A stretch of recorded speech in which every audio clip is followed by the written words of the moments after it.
নমস্কার বন্ধুরা, আমি অধ্যাপক অয়ন ব্যানার্জি বলছি। আজকে যে বিষয়টা নিয়ে ভিডিও করতে চলেছি সেটা একটু ইন্টারেস্টিং। আমাদের দিক থেকে দেখতে গেলে আমরা মূলত ফিনান্সিয়াল বিষয়ে আলোচনা করি, স্টক মার্কেট, মিউচুয়াল ফান্ডের বিষয়ে আলোচনা করি।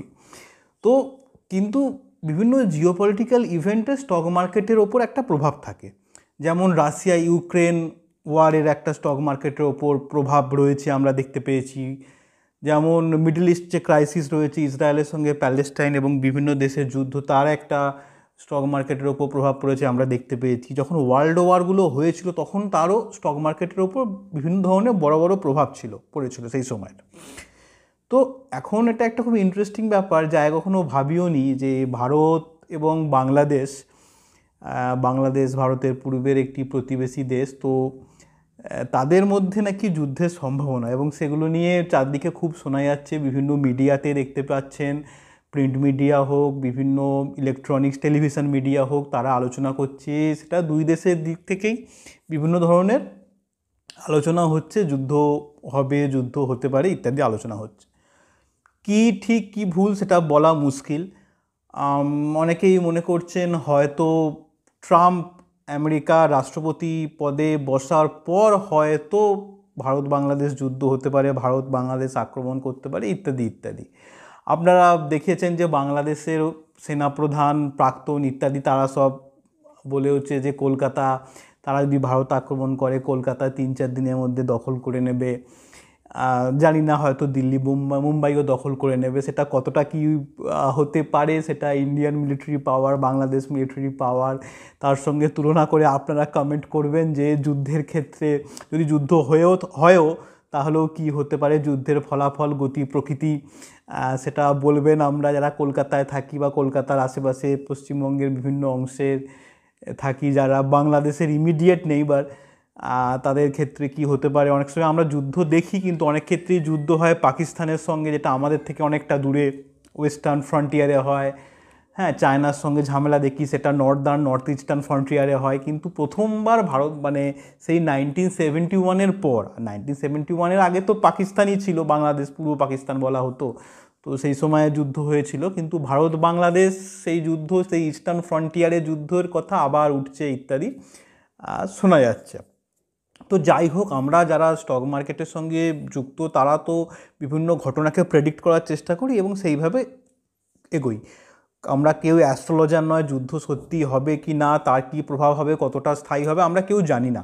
কিন্তু দেখবেন, আমরা যখন কোনো স্টকও বেছে নিই, আমরা যখন কোনো সেক্টরও বেছে নিই, তখনও আমরা কিন্তু এইভাবে দেখি যে এই স্টকটা ভালো করতে পারে বা এই সেক্টরটা ভালো করতে পারে। সেটাও কিন্তু আমরা প্রেডিক্ট করার চেষ্টা করি যে আগামী 4-5 বছরে এটা ভালো করবে, এই কোম্পানিটা, এই বিজনেসটা আগামী কয়েক বছরে ভালো করবে। তো এই একটা, যিনি ভালো প্রেডিক্ট করতে পারেন স্টক মার্কেটে একটা মেথড অনুযায়ী, ক্যালকুলেটেড প্রেডিকশন, তিনি ভালো সোশিও ইকোনমিক, জিওপলিটিক্যাল ব্যাপার বোঝেন এবং স্টক মার্কেট ভালো প্রেডিক্ট করতে পারেন, তারাই কিন্তু অনেক সময় স্টক মার্কেটে দীর্ঘস্থায়ী অর্থ বানাতে পারে।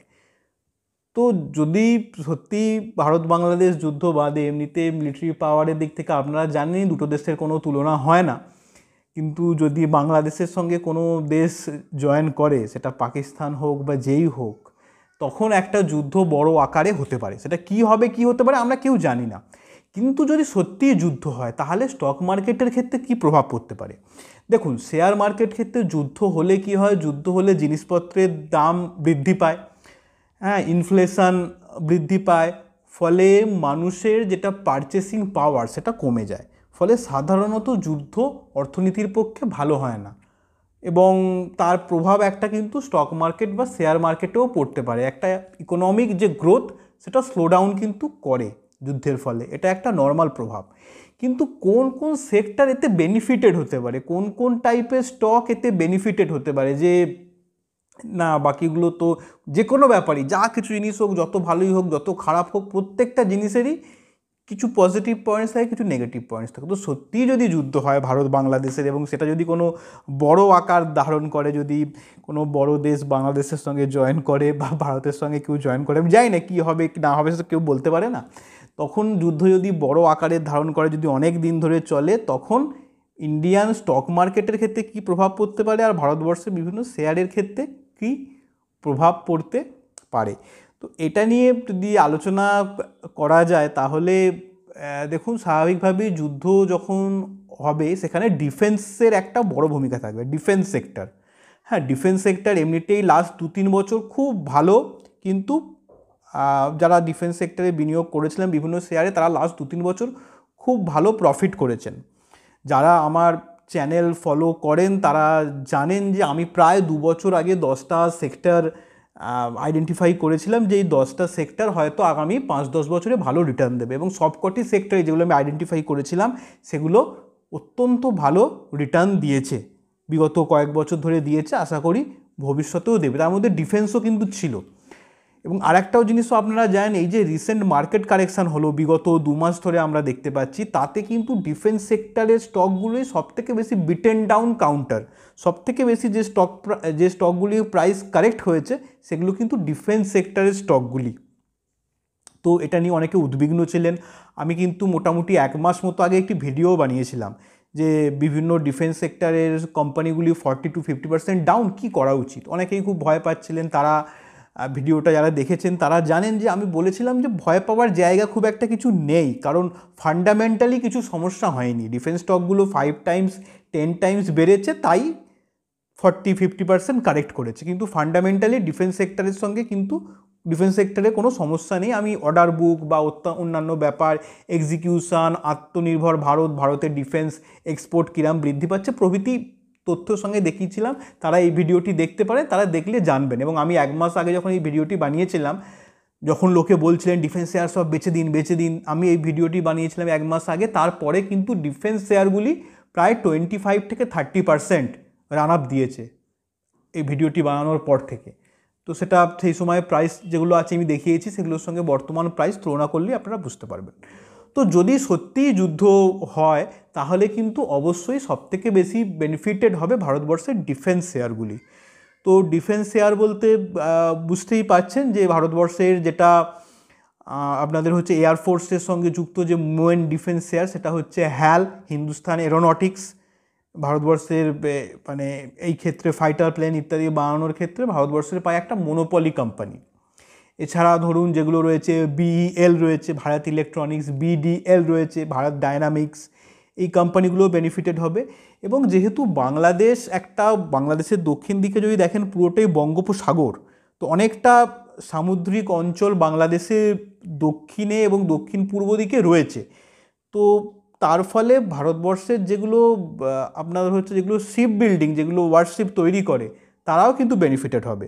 অর্থাৎ মাজাগন ডক, আপনার হচ্ছে কোচিন শিপইয়ার্ড, গার্ডেন রিচ শিপ বিল্ডার্স, এই টাইপের স্টকগুলোও কিন্তু লাভবান হতে পারে। এবং যেগুলো আপনার হচ্ছে বেসরকারি যে বিভিন্ন ডিফেন্স কোম্পানিগুলো রয়েছে ইন্ডিয়ান লিস্টেড স্পেসে, অর্থাৎ আপনার পারাস ডিফেন্স রয়েছে বা ডেটা প্যাটার্ন রয়েছে, এই কোম্পানিগুলোও কিন্তু বেনিফিটেড হতে পারে যুদ্ধ হলে। আর যে সেক্টরটা বেনিফিটেড হতে পারে সেটা কিন্তু টেক্সটাইল।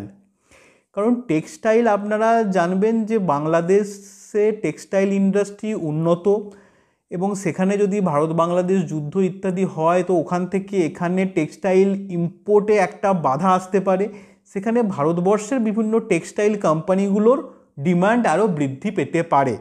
তো ভারতবর্ষের বিভিন্ন টেক্সটাইল কোম্পানি যেগুলো রয়েছে, সে বর্ধমান টেক্সটাইল হোক, আপনার হচ্ছে কেপিআর মিল হোক, নাহার স্পিনিং হোক, অরবিন্দ হোক, এবং এছাড়াও আরও যে অনেক টেক্সটাইল স্টক রয়েছে আপনারা গুগল সার্চ করে বা করে দেখতে পারেন, সেই টেক্সটাইল স্টক যেগুলো ইন্ডিয়ান লিস্টেড স্পেসে রয়েছে তারাও কিন্তু বেনিফিটেড হতে পারে।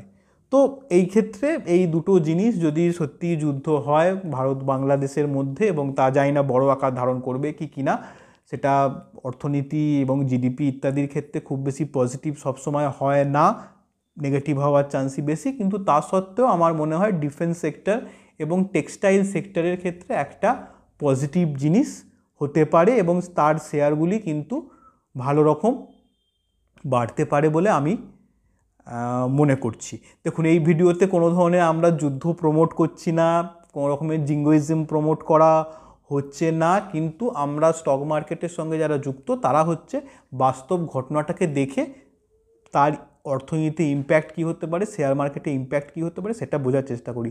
দেখুন, যেদিনকে 2008 সালে 26শে নভেম্বর মুম্বাইয়ে অ্যাটাক হয়েছিল আজমাল কাসাপের নেতৃত্বে, সেদিনের পরের দিনও কিন্তু স্টক মার্কেট কিন্তু ওপরে ছিল, জানেন তো। তো এটা ইন্টারেস্টিং, মানে এক ধরনের মার্কেট যারা পার্টিসিপেন্টস হন তারা অনেকটাই চেষ্টা করেন যে খুব মানে ইকোনমিতে কি ইম্প্যাক্ট ইত্যাদি ভেবেন একটা নৈর্ব্যক্তিকভাবে এভ্যালুয়েশন করার চেষ্টা করেন। তো আমার মনে হয় যে এই দুটো সেক্টর এর দ্বারা লাভবান হতে পারে, তাই এটা বললাম। এবং তাছাড়া যারা এখনও এই হয়তো ভিডিওটি আমার প্রথম দেখছেন, আগে কোনো ভিডিও দেখেননি, তারা অবশ্যই সাবস্ক্রাইব করবেন, ভিডিওটি ভালো লাগলে লাইক দেবেন। আরেকটা হচ্ছে, সদ্য আমি একটি মেম্বারশিপ চালু করেছি, আমার ইউটিউব চ্যানেলেরই মেম্বারশিপ চালু করেছি মাত্র 199 টাকায়। হয়তো নেক্সট ইয়ার থেকে এটা বেড়ে যেতে পারে, কিন্তু আপাতত খুব কম দামে মাত্র 199 টাকায় একটা মেম্বারশিপ আমার ইউটিউব চ্যানেলে চালু করা হয়েছে। তাতে যে বিশেষ সুযোগ সুবিধাগুলো পাবেন তার মধ্যে প্রধান হলো যে আমি প্রতি মাসে কি কি শেয়ার কিনছি সেটা সম্পর্কে আমি আপডেট দেবো, একদম ভিডিও সহ, যে এই মাসে আমি এই শেয়ারগুলি কিনলাম, তার একটা ভিডিও কিন্তু প্রতি মাসে পাবেন শুধুমাত্র মেম্বার্সরা, যারা এই 199 টাকা দিয়ে ইউটিউবের চ্যানেলের মেম্বারশিপ নেবেন। এবং এছাড়াও আরও অনেক পার্কস পাবেন আপনারা, কাস্টমাইজড ইমোজি পাবেন, আপনাদের কমেন্টসে প্রায়োরিটি সহ রিপ্লাই পাবেন, এবং আরও বিভিন্ন ধরনের পার্কস আপনারা এই মেম্বারশিপ নিলে পাবেন। নিয়মিত স্ট্যাটাস আপডেটস পাবেন বিভিন্ন ধরনের, এবং হচ্ছে আমার এই টিমের ফোন নাম্বার আমি এখানে শেয়ার করে রাখছি। কারো যদি কোনো কোয়ারি থাকে, কোনো প্রবলেম থাকে, মেম্বারশিপ নিতে গিয়ে কোনো যদি সমস্যা হয়ে থাকে বা এই ধরনের কোনো কোয়েশ্চেন থাকে, তাহলে আমার টিমের সঙ্গে যোগাযোগ করতে পারেন। সকলে খুব ভালো থাকবেন, সুখে থাকবেন, শান্তিতে থাকবেন। নমস্কার।